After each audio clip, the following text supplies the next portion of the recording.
Now it's facing towards I know. you. I don't know. Like to me, I wouldn't want to be staring at the whole class.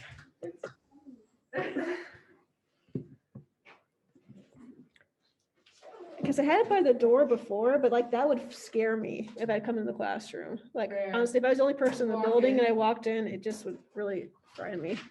Wait, is So- typical like the next after grass? So after thoracic, let's see. Yeah, throughout the vertebrae. Oh yeah, so we didn't do lumbar, did we? No. Okay, so I just skipped that one. So actually, you know what? Let's just let's write down lumbar vertebrae, and then we'll go back to what I had on the board. So lumbar is the largest vertebrae. The body is the largest of the cervical and thoracic. As you go down, the vertebrae they get larger and larger because each vertebrae supports the weight of all the ones above it. Sorry, you said we're done with thoracic? I thought we were. You did this one, right? Yeah. Yeah.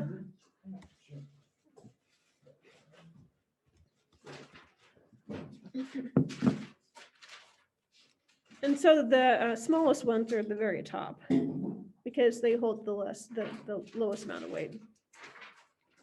Miss Holly, Mhm. I have homework from December in my Oh, notebook. well, that's too late because that would be, before the, semester ended.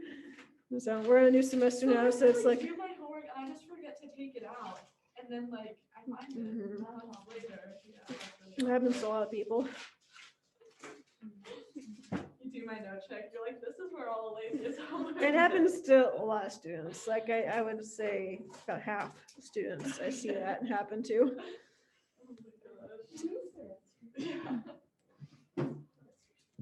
So we have this one down. So let's go back to where we were. So typical vertebrae. So we talked about the different kinds. You have lumbar, cervical, and thoracic. Then I want to talk about just the things that you see in common between the vertebrae. So you're going to see a drum-shaped body in each kind. So the thoracic is right here with the heart-shaped body. Cervical, the top, you have the transverse foramen. And then lumbar is the largest. But they all have this part right here, which is called the body of the vertebrae. And then pedicles are the things that come off the body. So these right here, pedicles. They're not as easily seen on here, but anything that's going to project off the body is a pedicle. So that right here would be pedicle 2.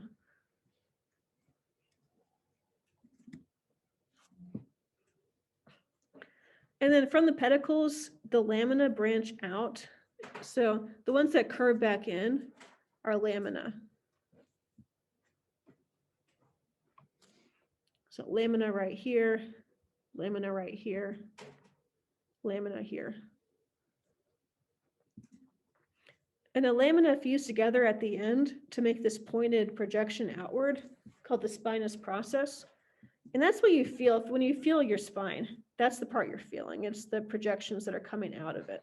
And that will attach to muscles along your back. So that's why we see these hooks on the spine. It's to hook onto muscles.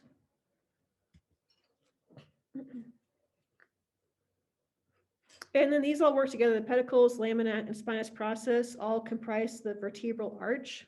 So you can see it makes this arch shape when they're all put together. So the arch can look different from the cervical to the thoracic to the lumbar, but they all do have an arch.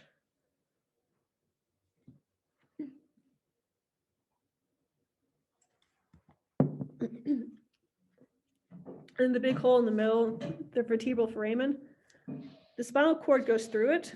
And so basically it's encased in bone. And so the vertebrae are a casing that surrounds the spinal cord because that has to be protected very well, because if that's damaged, you could die from that, you could be paralyzed from that. So the spinal cord is a very vulnerable part of the body. It's encased in bone to protect it.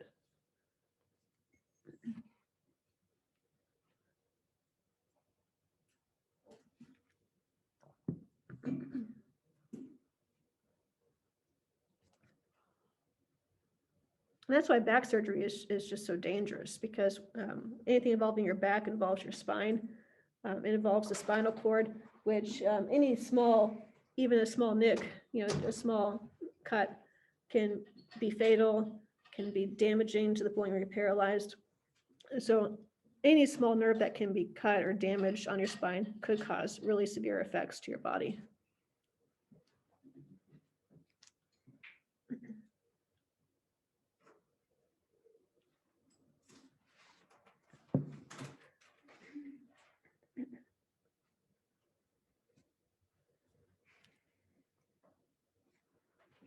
That's why physical therapy is so much more preferable to back surgery. People have an option of having surgery or just doing therapy, and therapy is always the best option, because back surgery just has so many risks involved in it.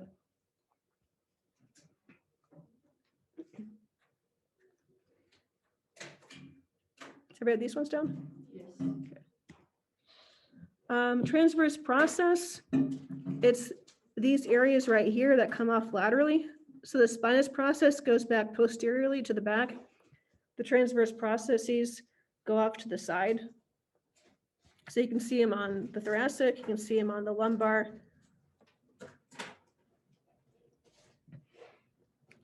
And these hooks, these three ones right here, they're all used to connect muscles and ligaments.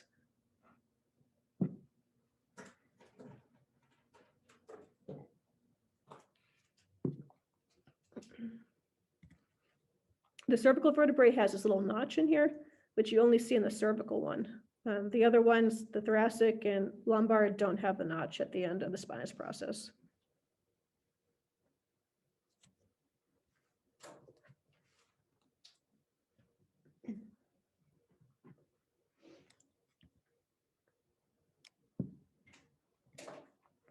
And there's facets on both sides, superior facets on top, inferior below the vertebrae. And so you have these flat surfaces on both sides so that they interlock to build on each other. So the facets bear the weight of the vertebrae on top of them. It's how they link together to form your spine. In the very top cervical vertebrae, the atlas, the facets hold the skull.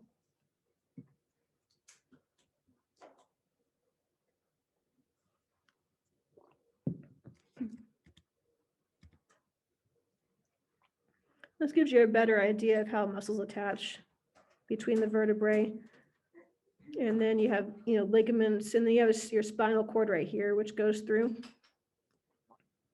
So some are very small muscles that just link together the vertebrae. Others are much larger that link up through your back.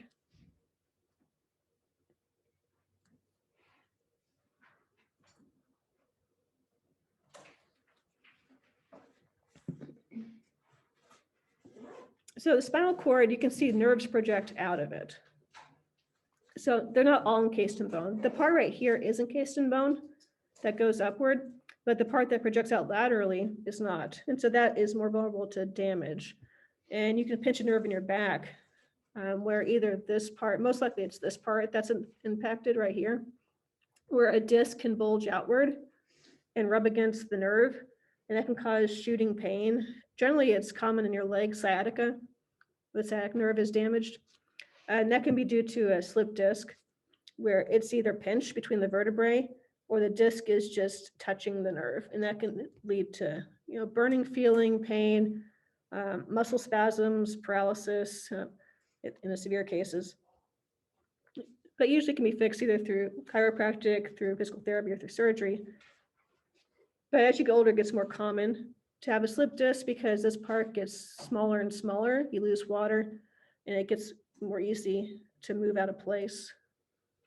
But staying active, exercising, stretching can help keep your spine healthy, and of course good posture can also help with that. So because if you have the same posture every day, then it is going to impact your spine. It's going to make your spine change shape based on how you're sitting day after day. Okay, I think right here we'll end. We already went through all that stuff. I'll give you some worksheets to do, and we'll finish notes today.